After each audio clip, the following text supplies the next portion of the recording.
Il est 19h30 sur les antennes, sur la télévision du Saloum. Le journal, voici les titres.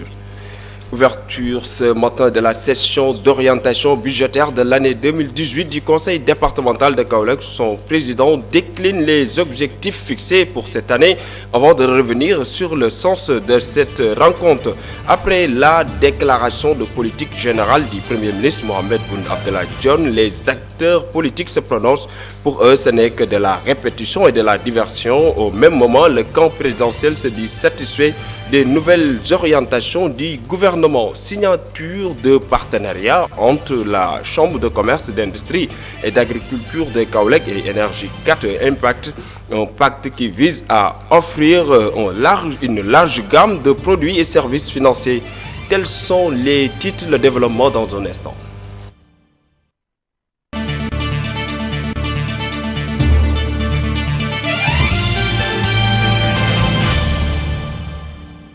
Bonsoir à tous et à toutes. La session budgétaire de l'année 2018 du Conseil départemental a été ouverte ce matin sous la présidence de son président Baba Ndiaye ainsi que le préfet. Cette session entre dans le cadre du vote du budget qui a pour objectif d'examiner le document budgétaire ainsi que le rapport de l'année 2018 ainsi que dans tous les secteurs. Suivons Baba Ndiaye, président du Conseil départemental de Kaolack, au micro de Ndeye Marie Dabo. La deuxième phase de la prise d'information et de la session d'orientation budgétaire qui nous a permis également de voir avec les conseils quelles sont les non-priorités pour l'année 2018. Étant donné que c'est la troisième fois que nous faisons un DOB, à cela s'y ajoute que Kaolack dispose d'un document qu'on appelle le plan de développement départemental. Effectivement, nos priorités s'alignent sur les grandes lignes de ce PDD. Cela veut dire que ça a été une journée de débat d'orientation qui a été également adoptée et dans un mois, nous allons convoquer la session budgétaire. Et la fin de la mission d'une coopération d'experts venant de Saragossa, de la région d'Aragon, au niveau de l'Espagne, qui sont en partenariat avec nous. J'ai fait il y a 2 ans de cela que j'ai fait le déplacement sur Aragon. Aujourd'hui, ils sont venus non seulement pour nous aider à former des Kaolackois, des chefs de service technique déconcentrés de l'État, à maîtriser l'outil qu'on appelle le système d'information géographique numérisé. Nous n'en disposons pas. Nous n'avons pas les moyens pour pas permettre également de ne pas les payer parce que nos budgets nous permettent de le faire. Aujourd'hui, c'est 8 experts et des professeurs d'université de Saragosse qui ont fait le déplacement sous la direction de Angel, qui est le directeur donc, du groupe d'études de l'aménagement du territoire, qui sont venus et qui ont fait le déplacement depuis quelques jours sur le territoire du département pour nous doter et doter le département de ce schéma, de ce système d'information géographique numérisé. Et nous tenons à les remercier, à les rendre un hommage méritant. C'était Baba Ndiaye, président du Conseil départemental de Kaolack. Les réactions fusent de partout après la déclaration de politique générale du Premier ministre Mohamed Boun Abdallah Dionne hier à l'Assemblée nationale pour le chargé des élections du PDS Ibrahim Kanté. Cette déclaration n'est qu'une copie-collée. Autrement dit, ce n'est qu'une répétition. Donc les priorités sont ailleurs, en croire le chargé des élections du PDS Ibrahim Kanté, que nous suivons au micro de la TVS. Il aurait dû ne pas le faire parce que, en fait, au lieu de s'appesantir sur les questions importantes sur lesquelles les Sénégalais l'attendaient, il a préféré en quelque sorte divertir les Sénégalais sur des faits divers et au lieu de parler de la situation réelle du pays.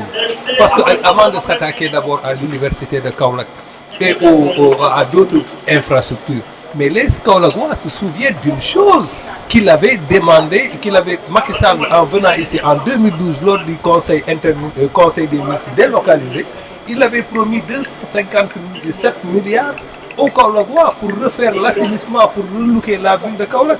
Mais il n'en a rien été. Pendant 5 ans, Macky Sall ne se prononce même plus sur la question.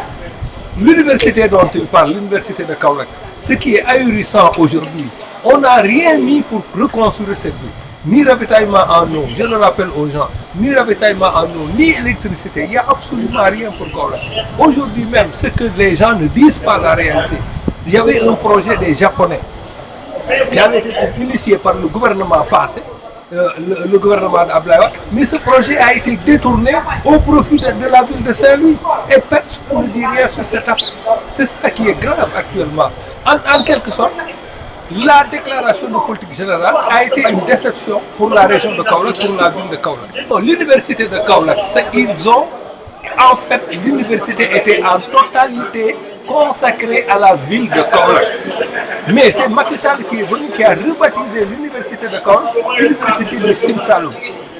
Il en a pris une portion, il l'a amené, la portion la plus importante, il l'a amené à Fatick. L'autre, il l'a amené à Toubacouta. Et maintenant, c'est ici on nous parle de rectorat. Et ce qui fait qu'aujourd'hui, ce rectorat même peine à démarrer. Et je pense même que ce projet-là, Macky en personne ne croit plus.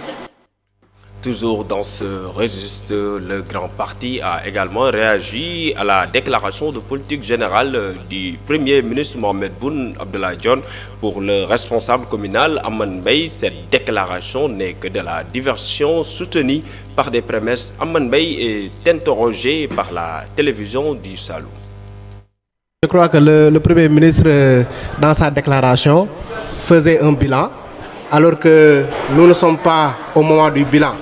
Parce que nous savons tous que cette année sociale dont il décrète, c'est une année qui n'est pas sociale. C'est une année de corruption peut-être, qui va peut-être faire en sorte qu'ils vont donner beaucoup d'argent à des gens pour pouvoir compter sur eux pour ces élections à venir.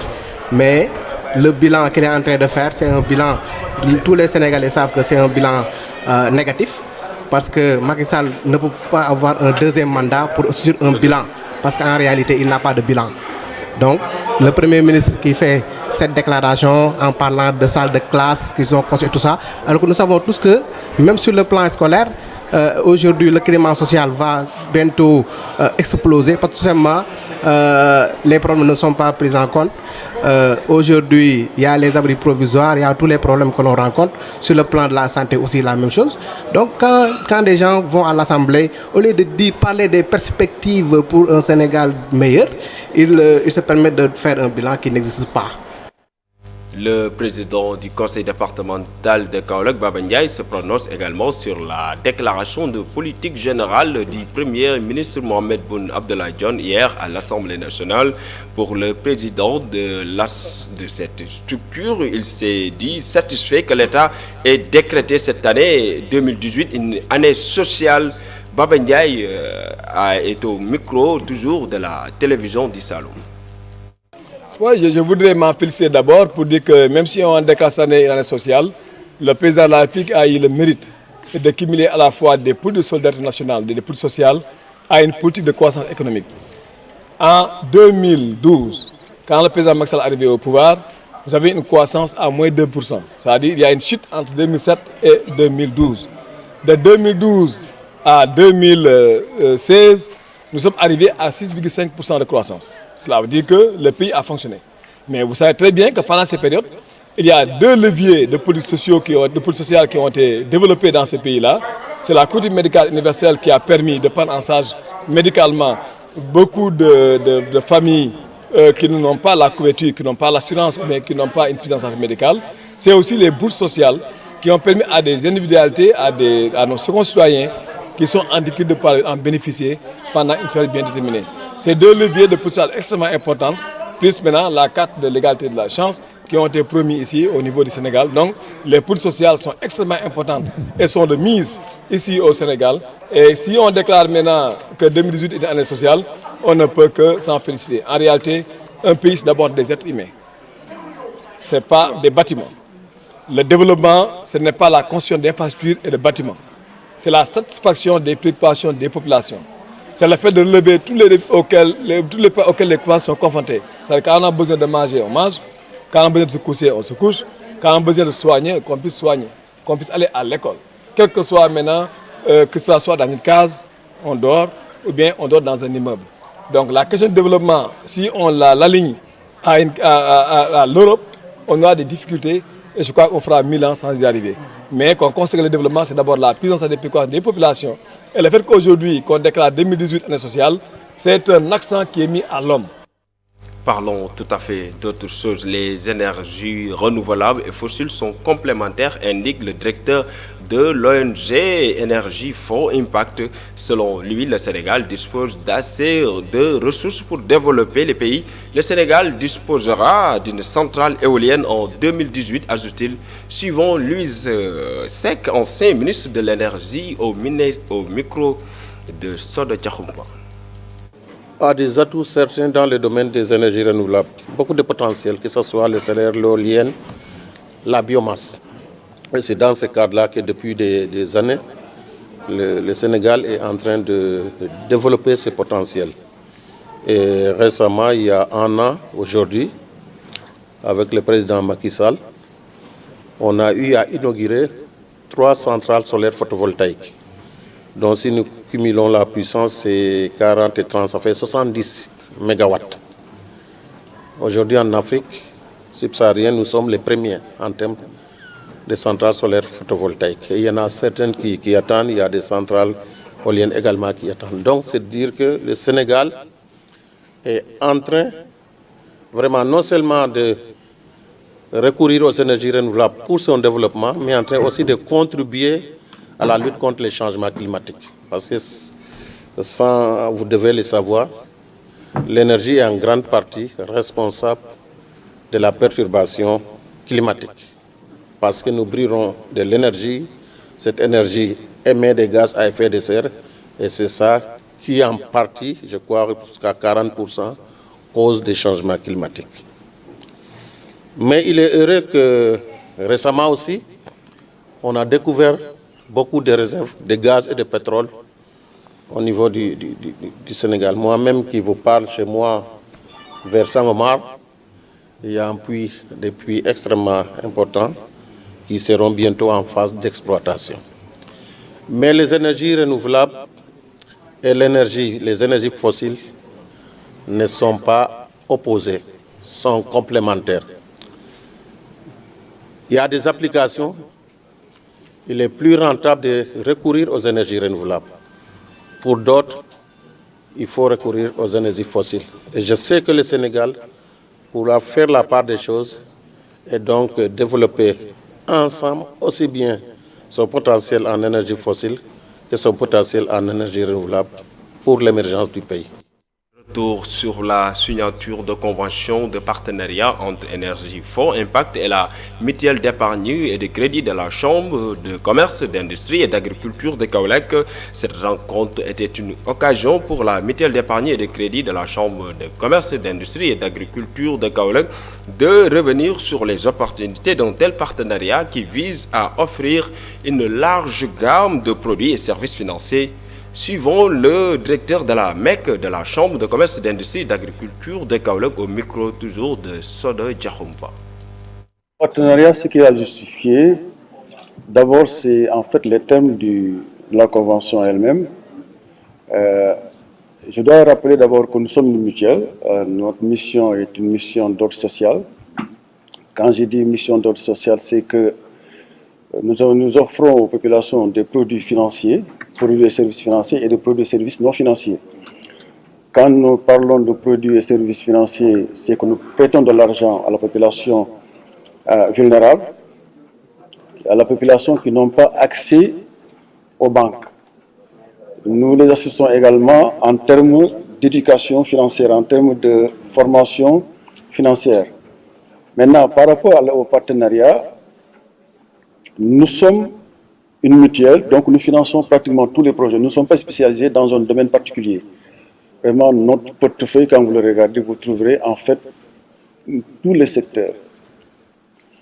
L'agriculture, l'artisanat, notamment dans le domaine énergétique, pourquoi pas. C'est pour cela, lorsqu'ils nous ont présenté le protocole, avec à l'appui, parce que là, ce qui est plus intéressant avec ce protocole, c'est l'aspect recouvrement. Parce que pour une mutuelle, ce qui est difficile, ce n'est pas de prêter de l'argent. Dès l'instant que le projet est rentable, quand nous regardons que le projet est bancable, nous le faisons avec les autres, on prête.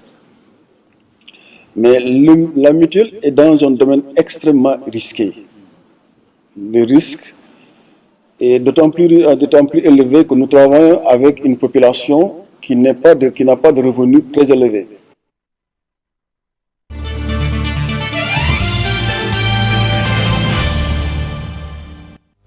La page internationale de ce journal nous mène en France, à la République démocratique du Congo et en Allemagne.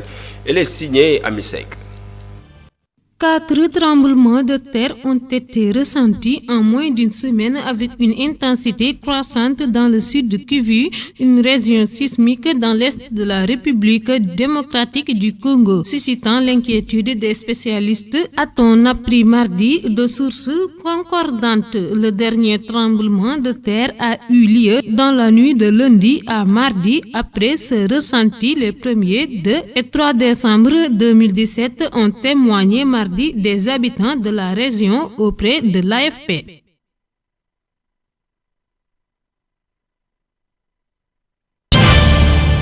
L'incarnation du rock français, une voix puissante ayant traversé les modes, une star à la vie tempétueuse et accidentée, mais aussi un survivant chantant la solitude, finalement vaincu par le cancer. Johnny Hallyday est mort dans la nuit de mardi à mercredi à l'âge de 74 ans. C'est son épouse Laetitia qui a annoncé le décès de son mari Johnny Hallyday, qui se nommait Jean-Philippe Smith dans le civil.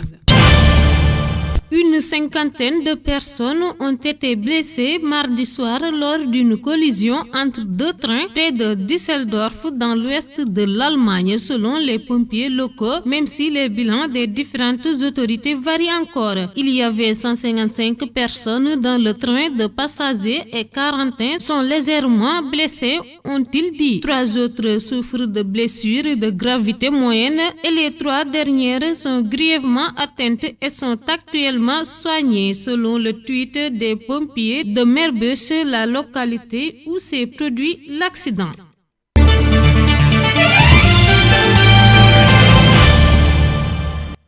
C'est cet élément d'Amisek qui met en terme à cette présente édition. Restez en compagnie des programmes de la télévision du Saloum. Tout de suite, le Wolof avec Soda Djahoumba. Merci.